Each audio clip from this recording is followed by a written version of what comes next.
And my weather graphics have gone, but look at this lovely meadow. Not looking too bad there, wherever this is. You don't know where that meadow is? I've got no idea where this is. Oh, look what you've got! Leads really nicely into what we're talking about, actually, Simon. Thank you so much. Yes, because we're talking about giant hedgehogs, which... that's a big one, isn't it? No, we're not talking about giant hedgehogs. We're talking about bonfire night, of course, which tonight. Simon spoke about as well. There's a serious tone around this, which is that people are worried that hedgehogs can get caught up in this because they climb into stacks of wood, don't they? Well, it's hibernation season, isn't it? So they climb into the piles of wood. They could be in danger from bonfires. And autumn actually does happen to be the busiest time of year for rescue centres. So our reporter Tracy Miller has been to visit a sanctuary in Gloucestershire, and they're having to look after more hedgehogs than ever. Meet Blue Bum.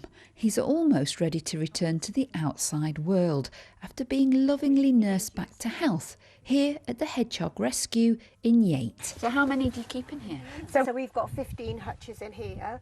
He's one of over 5,000 that Yvonne has rescued over her career, caring for these creatures in her back garden. We've lost 98.6% of our hedgehogs in 50 years. And, you know, they are now red listed, threatened with extinction. So I think people are more concerned, people, you know, want to help. And you say a lot of these hedgehogs go back to the gardens they were found in? Yeah. So we take the finder's details, and then when the hedgehog is ready, we call them and say, you know, your hedgehog is better, would you like to come and collect it?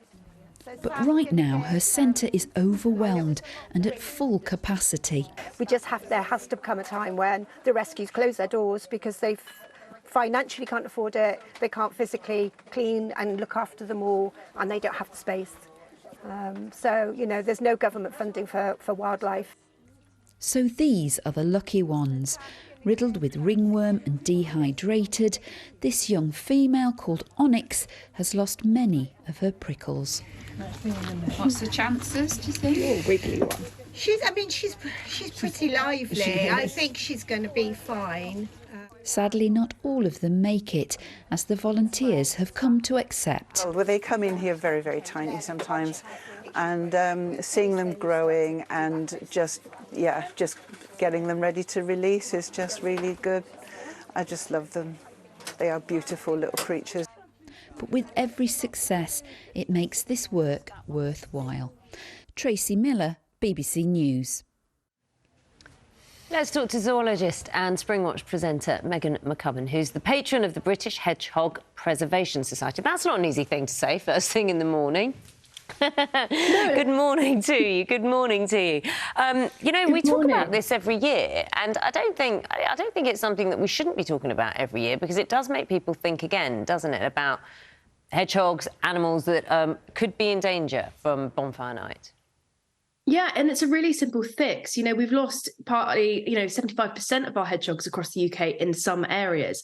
And when we're thinking about bonfire night, simply moving the logs before you set fire to them can have a really big impact, because hedgehogs and other wildlife will make, safe, warm homes in there, thinking that they can be comfortable for the winter. So simply moving it out the way, making sure that a bonfire isn't near trees or hedges, which is close to where wildlife may be, can be a really important fix to save these vulnerable animals. Tell me about hedgehog highways. Well, that's a really fun thing to do, and something you can do with a street. You can have a hedgehog-friendly street or a wilder street.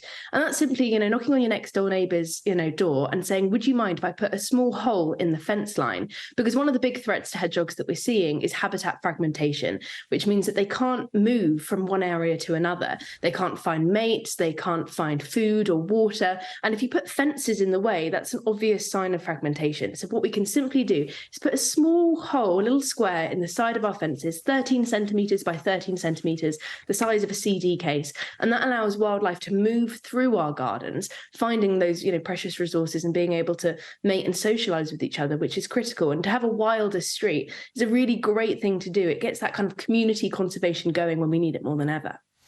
Megan, morning to you. People are kind of fond of hedgehogs, aren't they? There's something about hedgehogs that is appealing, and I don't know quite where that started, from children's stories or whatever, but there is something about them, isn't there?